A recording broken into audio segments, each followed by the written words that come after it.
I thought if you didn't meddle in my life, we'd still be happily married. Brenda's voice hissed venomously into my voicemail, and my heart twisted in a way that I think entire genres of romantic literature have failed to truly capture. It was our 10th anniversary, and the universe, whether by cosmic cruelty or sheer coincidence, decided it was also the day I'd uncover the intricate web of lies my wife had been weaving. Sneaking down into my garage, historically more of a refuge than storage, I found myself retreating there, seeking the comfort of dusty tools and old boxes when reality seemed too surreal to grasp. My phone buzzed with notification after notification. Who's causing a ruckus on a dead weekday? I mumbled, dreading its inevitable conclusion. The buzzes were coming from Brenda's Instagram, a place I had always avoided. Her digital persona often left me feeling like I was eavesdropping on a stranger. Today, the stranger she'd become was brazenly flaunting hashtag cliches in a luxury hotel suite. Best night ever. I could almost taste the deception. But, dear reader, do not assume I was naive. Oh no. The seed of suspicion had been planted long before this detonation of proof, but I had nurtured it with care. I had become an expert gardener, cultivating doubt with sarcasm, feeding it quiet observations. I had always had an inkling. The shifts in her work schedule, the mornings when her perfume lingered a tad too long, the way she guarded her phone like it held nuclear launch codes. She had become a math problem I couldn't solve until tonight. So here I was, in our once jointly cherished abode, while Brenda was off creating memories without me, thanks to Ryan, her boss, the man who thought using company stocks to woo was romantic. I always imagined the headlines: power couple, CEO and assistant lead corporate, and private endeavors. Her words still lingered in the garage air, and somewhere in the background, our steadfast AI assistant diligently processed weather updates, stock reports, and any number of irrelevant facts from her virtual perch in the living room, an unwitting ally in my revelations. Hey, sweetheart. Brenda's voice piped up from the earlier voicemail. I'm just really sick. Think the flu's got me. Don't wait up. Okay? I could practically see her rolling her eyes as she delivered that Oscar-worthy performance. I, the supposed fool, had become all the more wiser.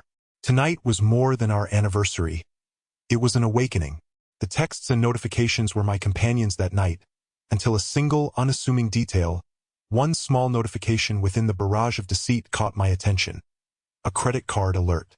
You see, Brenda, in her infinite wisdom and the smugness of an overly secure liar, had used our shared card for her escapades. I thought it somewhat poetic.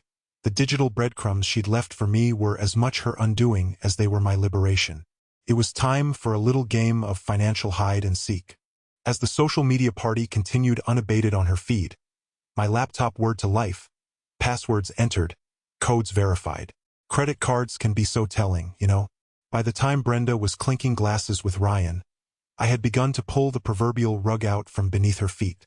In this silent, meticulous tango, revenge was a dish best served with sarcasm and meticulous financial auditing. That evening, before the celebratory clink of glasses dulled, Brenda would no longer be financially fortified against the world's cold, calculating nature, by which I mean mine. Little did she know, her best night would soon turn into the dawn of her worst nightmare.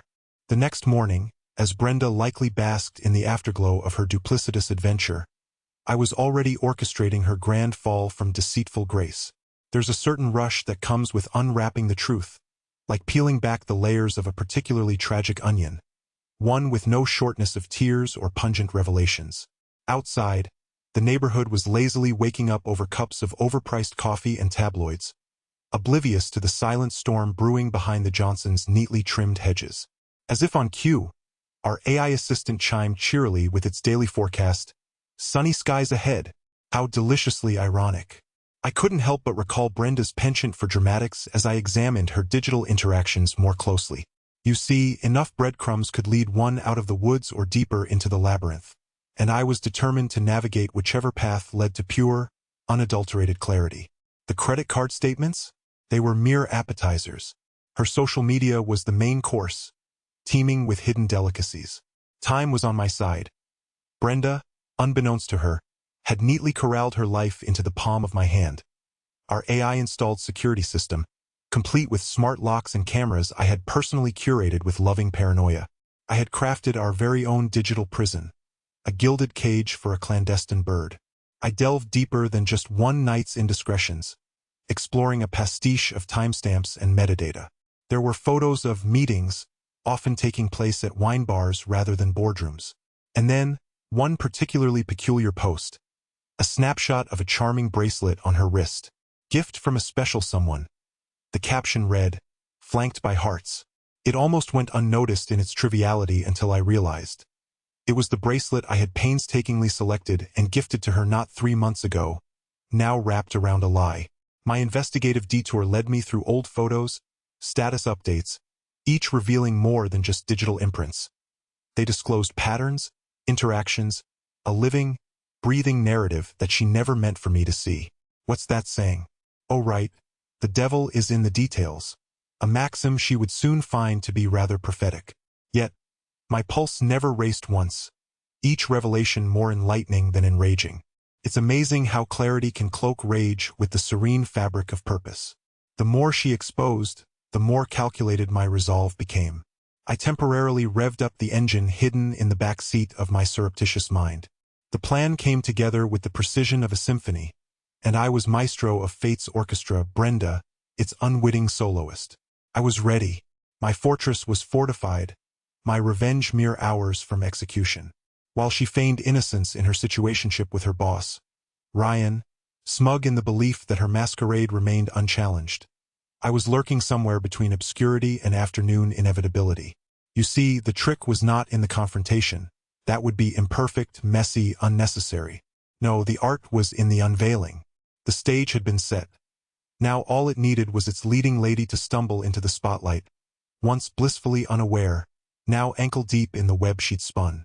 As the sun finally peaked and Old Man Thompson from down the street wobbled to retrieve the mail in his faded robe, I prepared my final act. That AI assistant, unwitting keeper of secrets, complied swiftly as I executed the coup de grace. The security settings flipped with a few taps. Her financial sanctuary collapsed beneath a digital tsunami, and the spiral descent commenced. Soon, Brenda would know what it felt like to dance on the edge of a cliff only to find the ground falling away, and I, ever the loving husband, would stand behind, emotionally aloof as the dawn unveiled a world reshaped by her own hands. By the time Brenda's heels clipped their way back to our doorstep, carrying the echoes of her now wilting triumph, I was a symphony of serenity. The house, prepped to tranquility but wired with intention, seemed to breathe, waiting eagerly for her mistaken perception of control to unravel. Her fumbling with the lock was a sort of vindication. The smart lock blinked defiantly at her, a silent gatekeeper privy to her betrayal. The more she tried, the more her calm facade crumbled into a slight panic, contours of anxiety she tried so diligently to conceal. I remained unseen, waiting just past the entrance, hidden by the ambiguous shadows of our once shared life. Brenda's phone buzzed, and her expected sachet transformed into a confused glance upon finding her notifications muted to a silent scream. I watched with a detached, almost clinical intrigue. Then, predictably, her familiar ringtone cut the air. I let her hear my voice bounce off these walls. Lose your VIP pass, darling? I hope the night was unforgettable. She stiffened, and for a flicker of a moment, it was like witnessing the precise instant frailty shattered against the steely constructs of reality. Brenda focused intently, feigning nonchalance as she composed her reply. Jacob, did something happen to the lock? Some glitch with your tech toys, perhaps. Glitch, I echoed through the phone, tilting every word with a mysterious warmth. You live for drama. I assure not technological oversight, though maybe you've overlooked a thing or two lately, The pause that followed was pregnant with formidable tension, the kind of silence that asked more than it told. Suddenly, like someone flipping through a brutal reality show, the realization swept across her face. A ghastly mosaic of emotions. Panic and dread painted vividly against the canvas of her composure.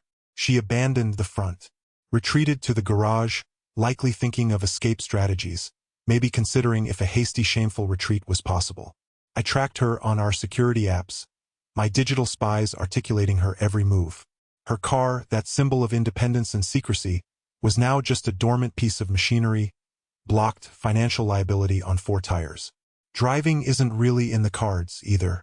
I did say we'd take that trip on memory lane together, didn't I?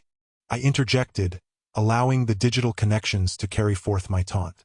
Brenda pivoted, her expressions dancing between indignation and disbelief, performing to an audience of orchestrated consequences. Her alleged fortress was crumbling through her fingers like sand, and she stood amidst the wreckage, architect of her inevitable downfall. I watched through an unclouded lens as she cycled through frantic fervor and resigned disgrace. The house was no longer a sanctuary but an exposed arena, her self-designed prison. I chose now to be her guide, the ironic strand tying her narrative of deceit to its desperate resolution. "Come on inside, Brenda. We've got so much to discuss." Each word was like a skillfully directed arrow. I'd waited for this crucible, the culmination of manipulation meeting monumental mistake. And I, as always, waiting in the clarity that witnessing truth could finally allow. As Brenda finally stepped inside, the front hall seemed to narrow its walls, guiding her straight into the labyrinth we both knew she had inadvertently designed. Each stride forward bore the weight of an era ending, a gladiator's walk into an arena of her own misadventures. I waited in the kitchen, a place once filled with the aroma of shared meals, of whispered confidences and laughter, now repurposed to serve as the battlefield of reckoning. Coffee brewed in the background, the aroma heightening the absurd normalcy in contrast with the gravity of our impending confrontation. Brenda entered, her posture one of defensive deflection, yet her eyes involuntarily flickered with the fear of the unknown. An image so palpable it would hang in my memory like a macabre painting, vivid, alive, and tense with the echoed strokes of every lie she ever spoke. "I'm concerned about your mental state, Jacob," she began, an unconvincing attempt at psychological subversion. "All these measures locking me out is not healthy. Let's just talk this through like adults."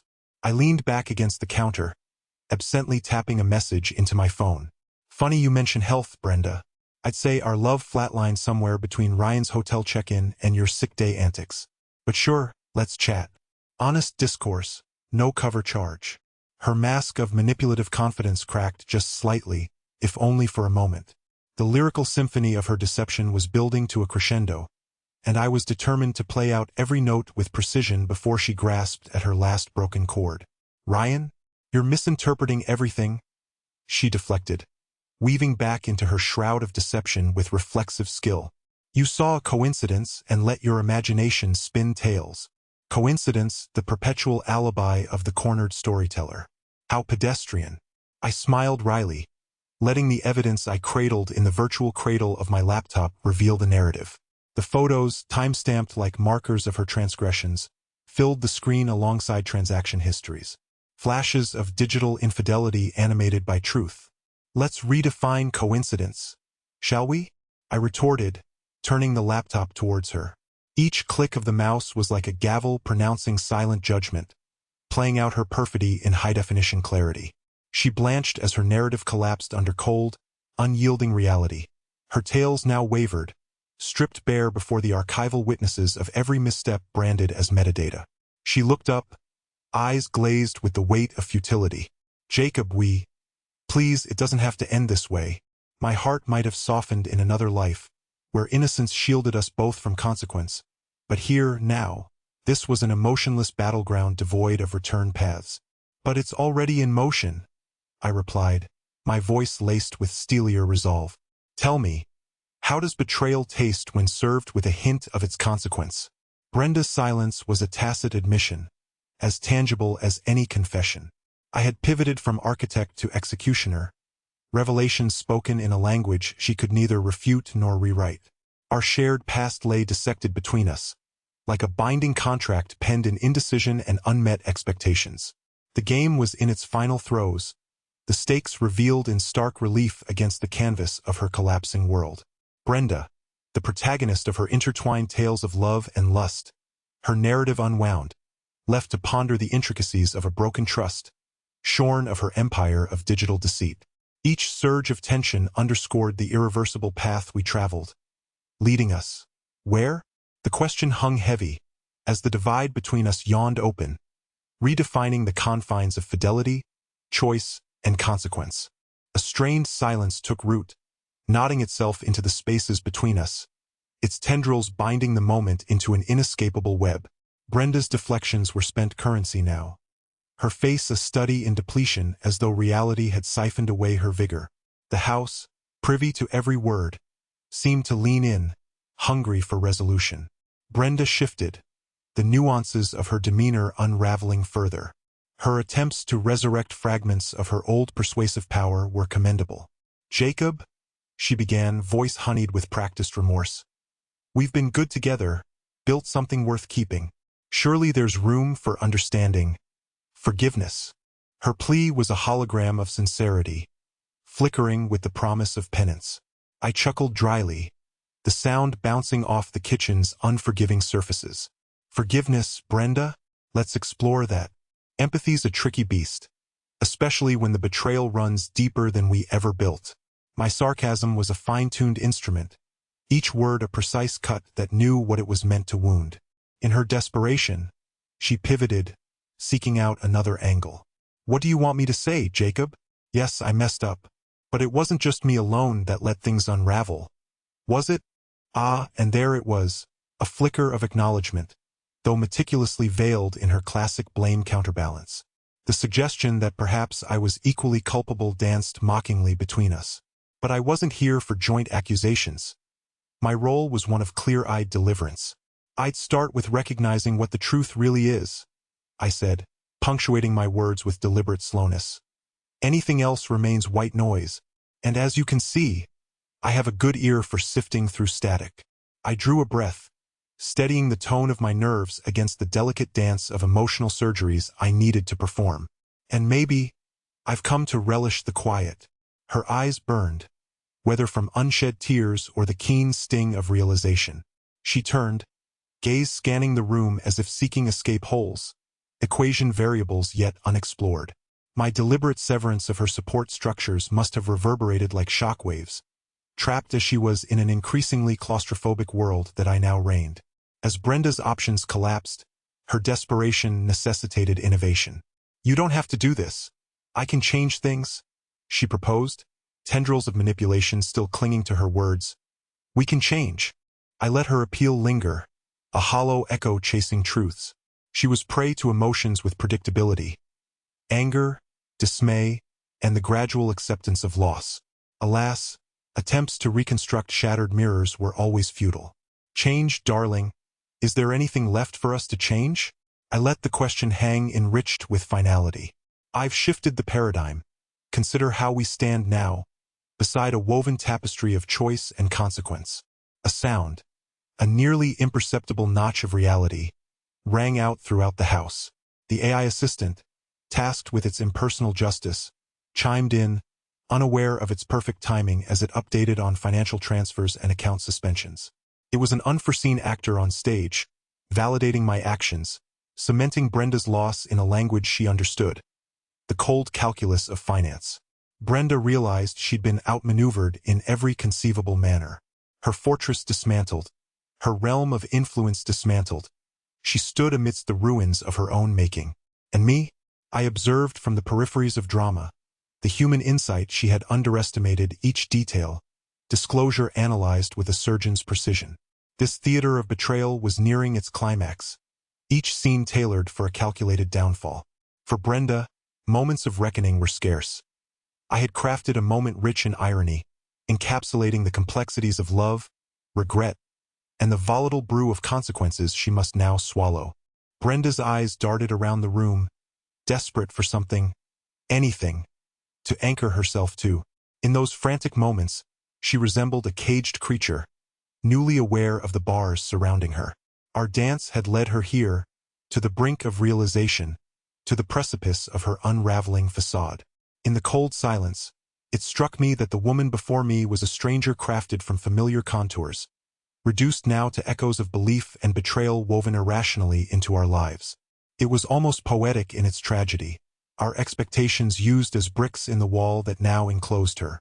I decided to savor the irony of Ryan's unwitting participation in our woeful saga.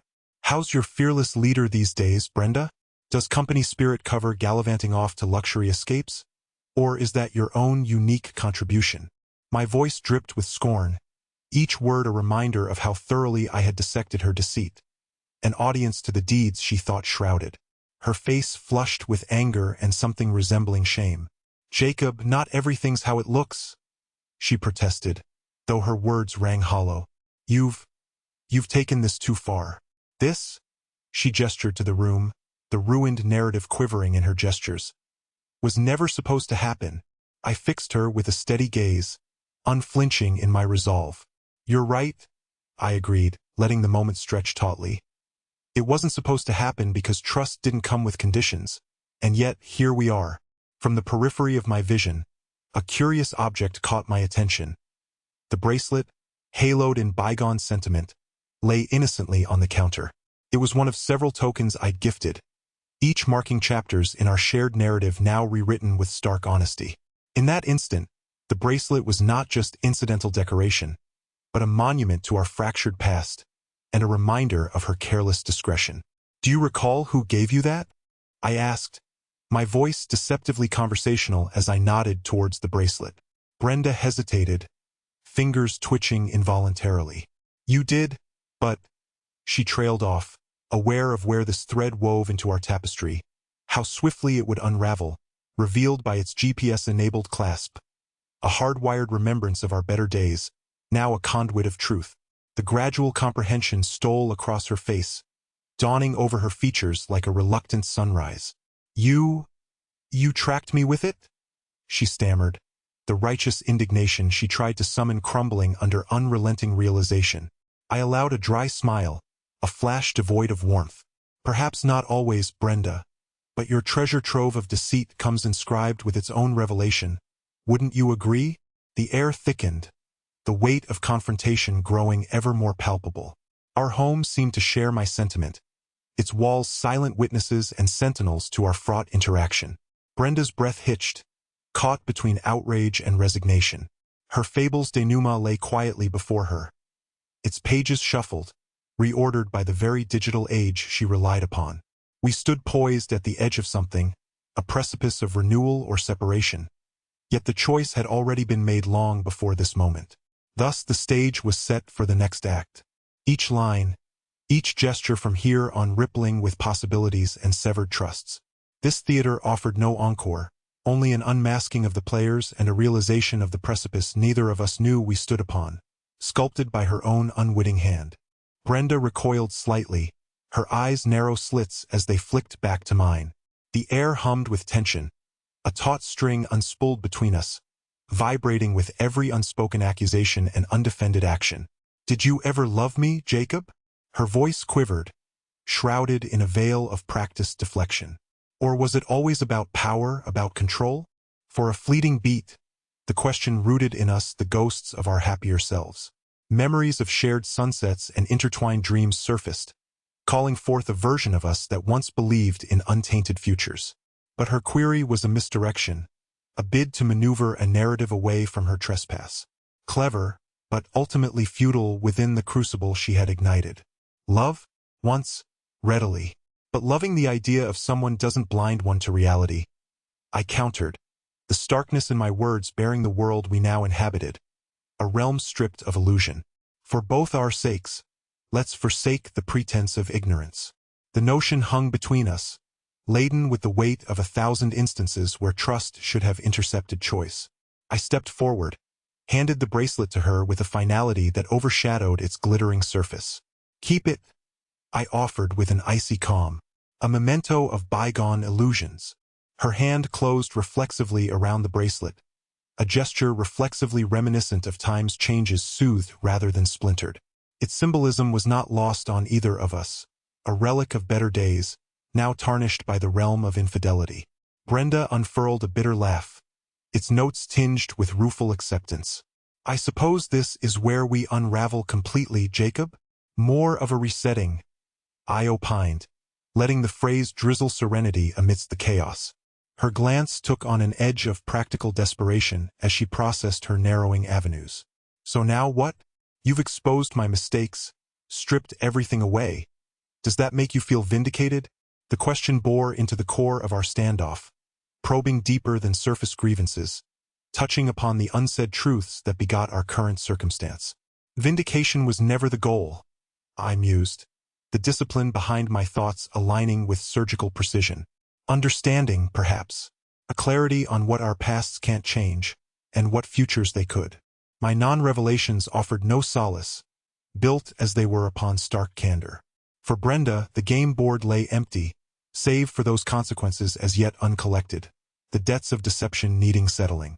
Yet as she stood there, at the intersection of acceptance and remorse, it became unmistakably apparent that the true finale we faced was marked less by the collapse of belief than the birth of awareness.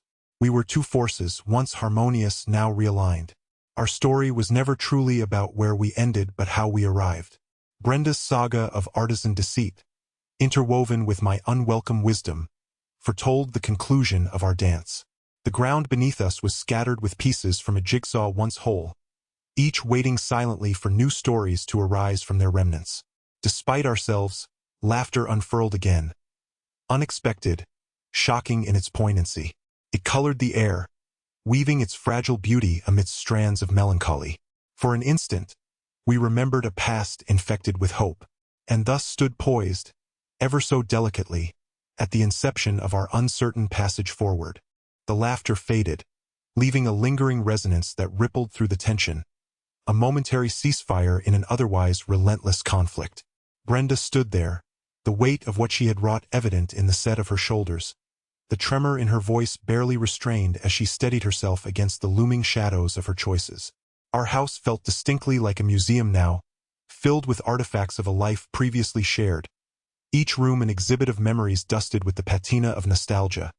And yet, beneath the surface, an exodus seemed inevitable. "Where do we even go from here, Jacob?" Brenda's voice was low, tinged with genuine inquiry this time, each word a descendant of cyclical confusion and remorse. Her gaze was uncharacteristically open, defenses lowered, perhaps for the first time since our lives had begun to waltz around truths barely acknowledged. I inhaled deeply, the moment demanding an intimacy honed not by proximity but by comprehension. We chart new courses, navigate life's expansions and contractions, perhaps with less map than before but with more compass. Our eyes met, and all the unsaid things traveled in the air between us, weaving a tapestry of realization and resignation. Neither of us moved, the dance halted in its steps yet pulsating with the urge to conclude civility. "It was never supposed to end like this, you know," she murmured. The slight flicker in her composure revealed unforeseen truths, an undercurrent of regret she hadn't dared to indulge until cornered by inevitability. "I suspect few things do," I returned, my voice softening around the edges of our new recognition. "But ends often beget beginnings, Brenda, just not the ones we envisioned." Her eyes misted with understanding, a vulnerability dawning like a spectral sunrise over the canyons of division and fracture we had come to inhabit. To fill the silence, I let my gaze wander, caught now by an innocuous family photo, its frame askew on the mantel. A snapshot of a version of us once touched by warmth and unity. Unbidden memories surged forth, echoes of celebrations, small victories, mornings that greeted us with carefree laughter. Her eyes followed mine, reflecting over shared scenes diluted by time. And in that transient instant, we both understood the fault lines were never solely about infidelity but also about the crevices formed over unuttered desires, unrealized expectations, an implacable rift nurtured by both our absences. Ryan was never, could never be, the heart of it, she confessed, each word a piece of ice melting into the fabric of our discontent. "I'm sorry it took this to see." The acknowledgement was unexpected, yet it resonated with sincerity clear enough to carve paths into the known barriers between us. Forgiveness a concept not yet earned but perhaps recognized as necessary. I held her gaze a moment longer, the world in suspension, brimming with the potential of another age yet unformed, her confession an ember warming the icebound world within us. "Knowing one's truth is halfway to healing, Brenda. We've both miles to go, separately perhaps, but we've known something of journeys." She nodded slowly, the house inhaled with us, resigned to the shifting inevitabilities. What remained now were embers of a past life, the flickers of a finality, not bitter, merely natural. For both of us, dawn had emerged within the ashes of understanding, rendering us no longer opponents but kin shaped by shared longing, informed by divergent paths. It was time to let go, to allow the threads of our narrative to weave into the unknown. The air in the room shifted perceptibly, a breath of possibility exhaling from the confines of our confrontation. Brenda glanced down at the bracelet in her hand, the intricate metal and stones a mere echo of our past intricacies. Its quiet glimmer was now a beacon of the transitions we each faced. "I guess this is it," she said, words laced with a somber understanding. Her resolve seemed to solidify as she accepted the reconciliation of departure and retrospection. "Yes," I replied, the syllable carrying the full weight of inevitable release. "This is how it unravels into new beginnings." As if marking the occasion, our AI assistant chimed with the unobtrusive efficiency that had defined its presence in our lives, updating us on news, forecasts, the mundanity of the world continuing beyond our inner tumult. Its predictable utterances, once a backdrop to routine, now served as surreal reminders of a shared time slipping into individual futures. Brenda moved towards the living room window, pulling back the curtains and allowing light to stream in. It cut ribbons across the floor, bright, relentless. This illumination felt symbolic, chasing away the ghosts of shadows we harbored, bidding them farewell. Without turning, she spoke softly. "I'll pack a few things, give you space for everything else." I nodded, the familiarity of her movements curiously comforting. A final act of grace amidst the remnants of everything. She disappeared into the hallway, leaving me alone with my thoughts, solidifying the resolve I'd envisioned with clarity. Emotions swirled, uncharted yet familiar, as I navigated the labyrinth of change we'd crafted, each step towards liberation, a testament to the shared journey. My phone buzzed on the countertop, technology's unceremonious insistence on continuing connections. I almost ignored it, but something, a curiosity perhaps, prompted me to glance at the screen. It was a message, a benign inquiry from an old friend, unaware of my unspooling drama. "Hey Jacob, just checking in. You good?" My thumb hovered over the keyboard, a moment of indecision grounding my fingers, the presence of divergent paths a tangible split. Then, catching a reflection on the stainless steel fridge, Brenda's face emerged briefly, soft, accepting, the expression an unspoken acknowledgement of shared understanding. She spoke without need for confrontation, the gesture as genuine as the silence had been loud. "Wherever we go next, Jacob, I hope it leads us both to something closer to what we imagined." The simplicity of the statement captured something profound, the wisdom of acceptance finding a voice in the cadence of peace. I turned back to the phone, my response taking shape, terse but genuine, that elusive purity harvested from our tangled truths. "Not yet, but I will be. Thanks." The house seemed to sigh, a closing chapter recorded in the annals of life, its memory woven into the fabric of broader existence. It demanded nothing more from us, only acknowledgement of the change bathed in vulnerability. Brenda returned, suitcase in hand, eyes searching for mine, a flicker of shared history binding us in the depths. No longer adversaries but architects of our futures fresh and new. She lingered at the door, offering a small, resolute smile before stepping towards destiny. And as she left, I found myself gazing at the open expanse beyond, a landscape unmarred by distraction. In the end, the room held only silence, yet somehow it was richer, inviting. A nascent chord struck in the symphony of renewal.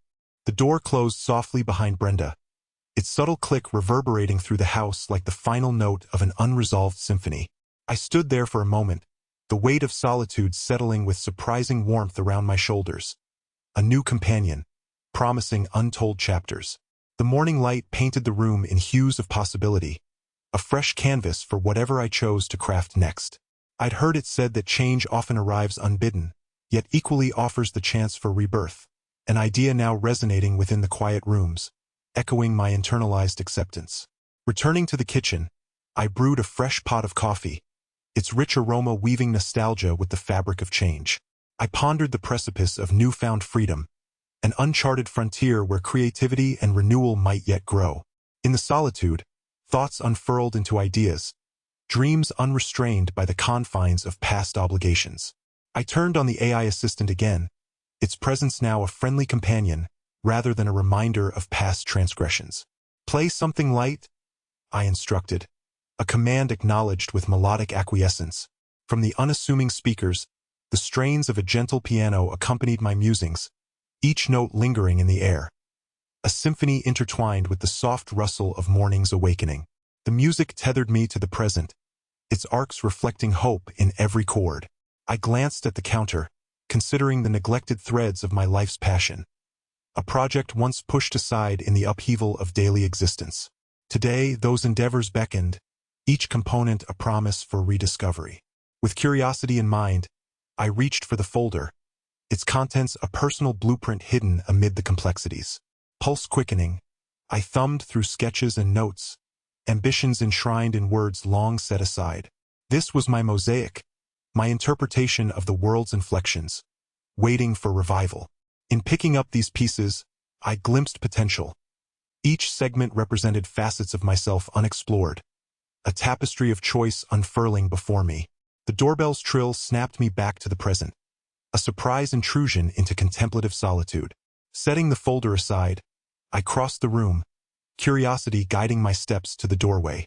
On the stoop stood an unexpected visitor, face familiar yet momentarily out of context. Brenda's sister, Lisa.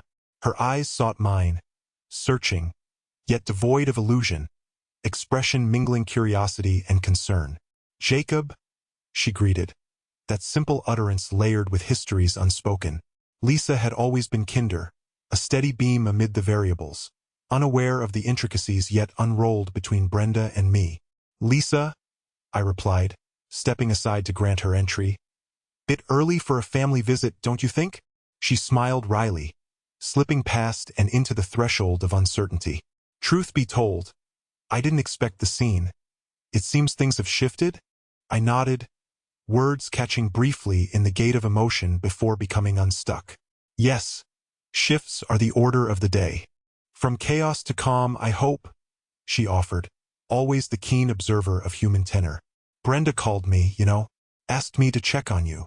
A soft laugh escaped my lips, the irony not lost amid the transformation we both acknowledged subtly.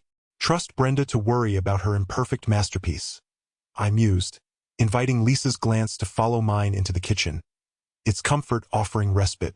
We conversed easily, restorative reflections intertwining with earnest dialogues of what lies ahead. In Lisa, an ally revealed herself, a companion from before alliances fractured, now illuminating the path in familiar warmth. And as the morning unfolded, painting possibilities in broad strokes upon life's blank canvas, I saw the tendrils of new beginnings gathering surreptitiously along the horizon. Here surely lay the foundation of my reinvention, one resplendent, rich, and undeniably my own. The early morning sun gradually warmed the kitchen, casting elongated shadows that danced across the room, carrying with them the whispers of a newly written chapter. As Lisa and I sat sipping coffee, our conversation wove effortlessly between reflections of the past and considerations of the future. Lisa's presence was a balm to the transition, her inquiries gentle yet profound, assessing the situation with the discretion of one familiar with the landscape of familial intricacies. She ventured softly, her gaze steady and sincere. "Sometimes the strongest beginnings sprout from the most challenging endings." Her words resonated, echoing my own reflections in the hours of solitude preceding her arrival. Somehow, amidst chaos, a seed of clarity, perhaps even reconstruction, had taken root. What once felt like an ending now germinated potential, hints of what might flourish given room to grow. As our cups ran dry and the sun continued its assured ascendancy, Lisa eventually rose, her visit an unexpected gift on this day of transformation. She paused briefly at the doorway, her expression a blend of encouragement and quiet resolve. "Life adjusts, Jacob," she said reassuringly, "and whatever lies ahead, you're equipped for it." "Thank you, Lisa," I replied, the words carrying the weight of fresh gratitude. Her familiar, anchoring presence was heralded as a vibrant counterpoint within the residue of emotional shifts. "I'll see you soon, I hope." Her departing smile was a lighthouse through the fog of change, a reminder I wasn't navigating this journey wholly alone. She left with an embrace that spoke volumes of support lurking beneath her well-intentioned visit, a lifeline cast my way in the midst of a swelling tide. Once again enveloped in the quiet of the house, I absorbed the solace, feeling its contours as a fitting prelude to something yet unformed. I moved thoughtfully back to the kitchen, faced with the physical anchors of a life delicately upended. The phone buzzed on the counter, a small beacon of connectivity echoing with digital vibrations. A text message from another friend appeared, perhaps prompted by Brenda's outreach, with words of support that further cushioned uncertainty. Heard about the shift. Here if you want to talk. For a moment, I hesitated, not wanting to burden connection with fresh uncertainty. Yet in the reach for understanding, I realized the potential these dialogues held within reach of reinvention, their threads ripe for developing. The message seemed to beckon, an invitation to wade back into the world of interpersonal harmony, suggesting a network of understanding ripe for cultivation. My fingers moved across the screen, responding with tentative steps toward re-engagement. Appreciate it. Catching my balance, but good to know you're there. And with that, a new sense of resolve unfurled within me, a harmony no longer tarnished by shadows. The day stretched ahead as a blank canvas, no longer daunting in its openness, but instead inviting experimentation and exploration. In the quiet house, poised now between what was and what could be, I sensed the intricate choreography of life continuing its dance, underscored by possibility. Beneath it all, the foundation of self had reasserted its presence, steadfast and adaptable. I turned, letting the gentle hum of life's melody guide my next steps, grounded firmly in the knowledge that this end was, indeed, the herald of beginnings yet to come. And as I moved forward, the sunlit path shimmered with promise. The echoes of past uncertainties finally laid to rest as I embraced what awaited beyond.